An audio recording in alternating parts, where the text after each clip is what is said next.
All right, we'll continue on with our availability here for Jeff Gordon, driver of the number 24 AARP Member Advantages Chevrolet this weekend. Certainly a hometown favorite. Has 5 wins here at Sonoma and is the all-time wins leader in road courses tracks with 9. All-time winner here at Sonoma with starts, wins, poles, top 5s, top 10s, laps led, and average finishes. Comes into this race with 9 consecutive top 10 finishes, including runner-ups in the last 2 races. So we'll open it up for questions. We'll start right here on the left. Got a mic right behind you. Jonathan Merriman, NASCAR.com. Jeff, she talked a little bit about those stats. Obviously, we know Jeff Gordon's a good road course racer, but when you look at your stats here, 22 races, 18 times you finished in the top 10, 14 times in the top 5, and 5 wins. Is that kind of mind-boggling? Do you think about that when you come here, or do you just put that out the window and go drive the car? Well, it certainly gives me a lot of confidence in what we're bringing here and what I'm doing here. And just the way we execute is working. And, this track reminds me somewhat of Martinsville in the way in which very little changes here from, how you have to set the car up, tires, gearing, all the things that change so much at all the other big tracks where aerodynamics are playing such a huge role, and track position and all these things that we talk about being so difficult and challenging as things evolve in the sport. This is one of those that has stayed constant. So what I learned early on in my career at tracks like Martinsville and Bristol and on the road courses, especially this one, even more so than Watkins Glen, because it's a faster track there at Watkins Glen, so aerodynamics play a bigger role. But here it's about finesse. It's about being aggressive but not too aggressive, finding grip in the tires and trying to maintain that grip. It falls off, the speed falls off abruptly over a run. So there's tire management and just being smooth and consistent that really pays off. And when I go back to the very first time I was here, it didn't go quite so well. I don't know where I finished, but I struggled. I got into the tire wall back when they had the carousel. Pretty much, I wouldn't call it a flip, but I ended up on my side and destroyed the car. Went to the backup car, and so it's nice to know that things changed quickly after that first year. It was a real challenge for me and a lot of competitors out here, and I really took that challenge on.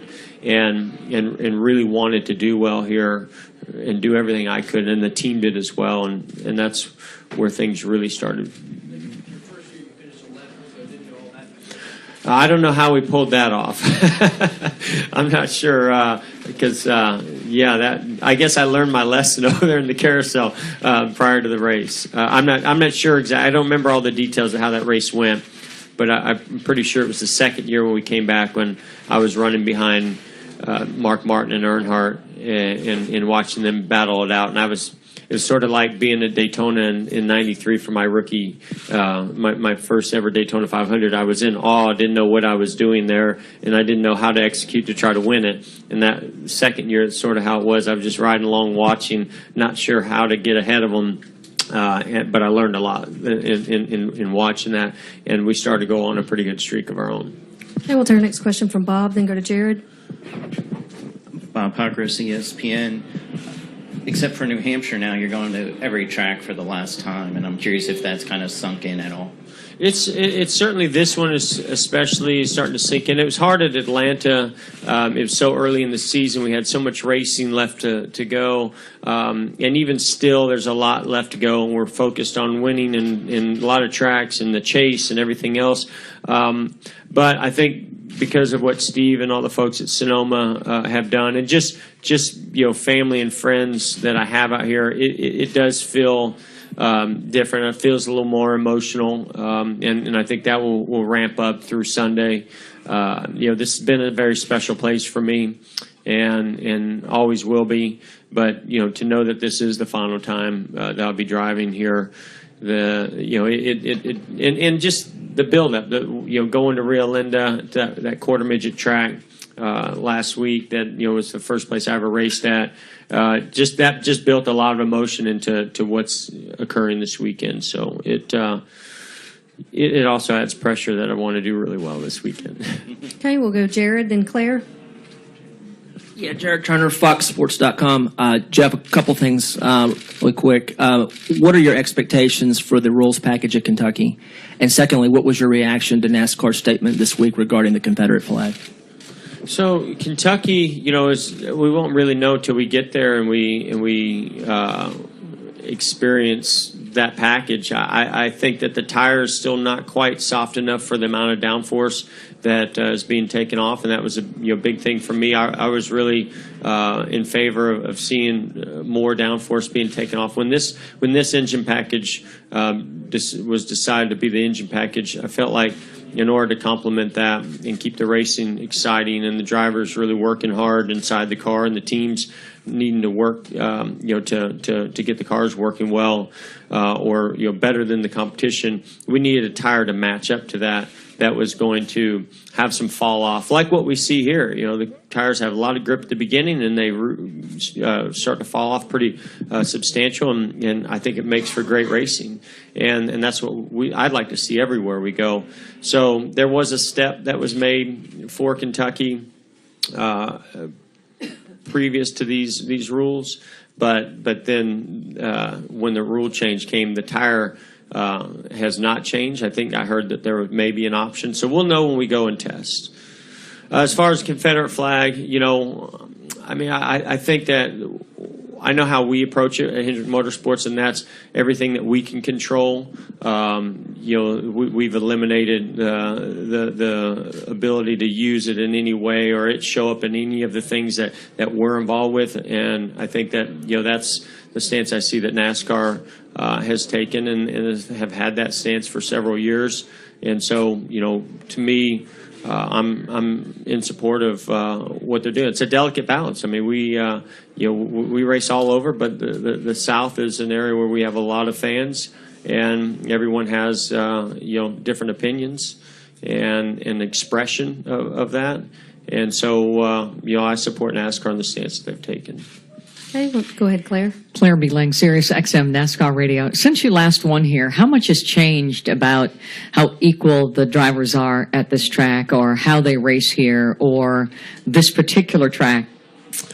Yeah, I can remember showing up here early on and nobody really, or not nobody, but very few drivers were excited about coming here. They all looked, oh my gosh, a road course, and because they just knew the chances of sliding off the track and making mistakes, and that it really wasn't a factor in the championship. But as competition grew everywhere, it also grew on the road courses, and everybody started realizing that you couldn't allow even one race to get away from you, and that started forcing the teams and drivers to step up their game on the road courses. For me, I did a little road racing prior to racing in NASCAR, just go-karts and things. I never had shifted on, I guess I did a little bit, not racing, but just some practice. And I really just loved that challenge. I loved it. I thought it was fun to attack a racetrack like that and try to figure out how to do the downshifts smoothly, put the lap time together, connect all the corners and make as much of a perfect lap as you possibly can. And I just, over the years, I've seen that progress with other drivers and teams, and now I think the cars are far more equal today than they used to be. We used to be able to have some areas where we could you find an edge, maybe in the transmission or the braking, the setup, where we move the weight around and things like that. These days, we're just not able to do that. So it really is not only equaled out the cars, but it's allowed the drivers to be more equal on these tracks as well. Okay, next, Jeff Gluck, then Woody.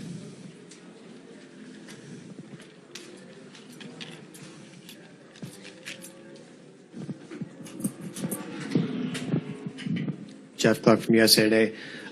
With Marcus Ambrose gone back in Australia, it seems like many people had said that he was kind of the top road racer. Where does A.J. Allmendinger rank in that conversation now?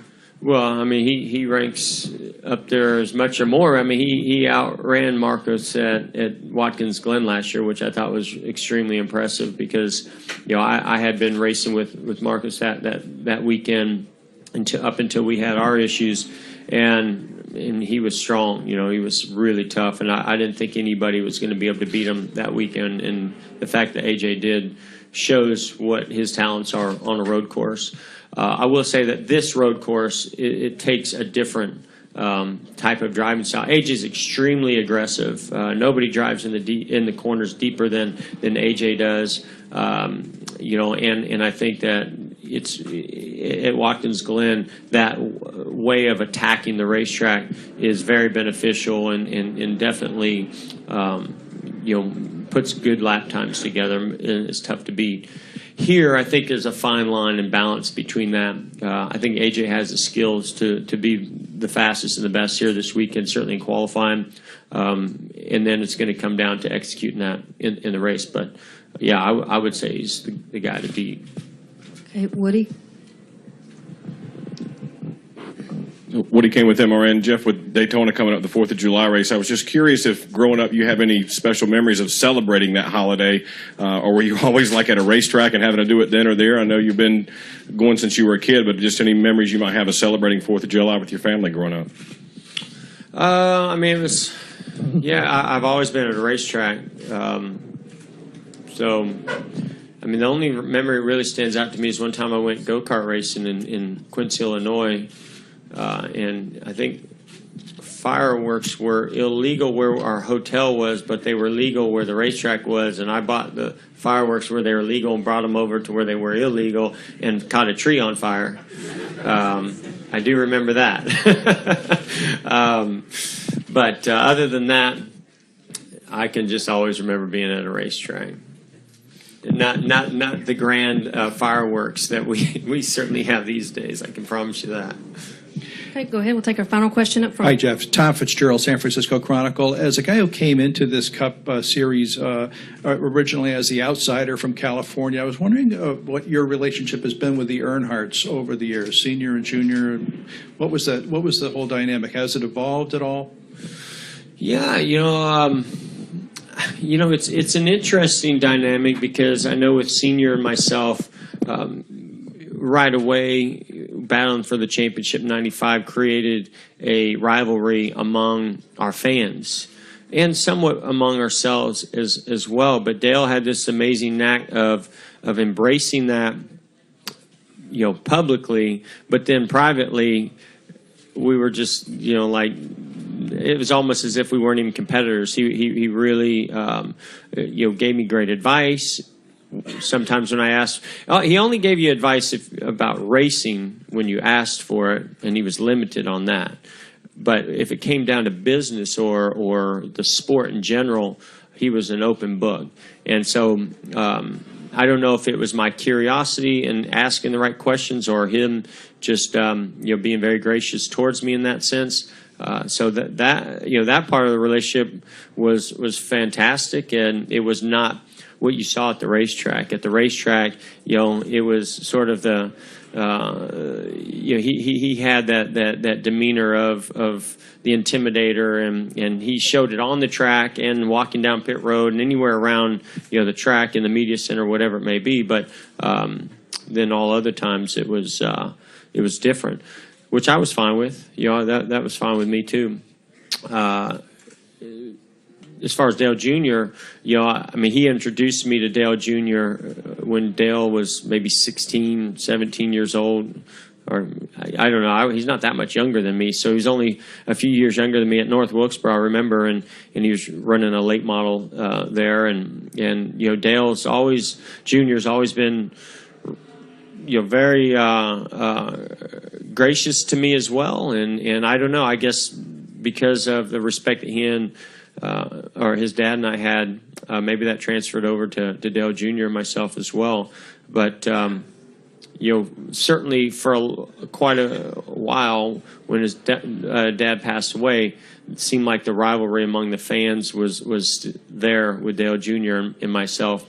And so I know that when he became my teammate, there was some displeasure in that because they thought that still existed, but that really never existed between Dale Jr. and myself like it did with me and his dad, because Dale Jr. and I have never really battled for a championship, and we've always enjoyed one another's company and friendships and what we did on and off the racetrack.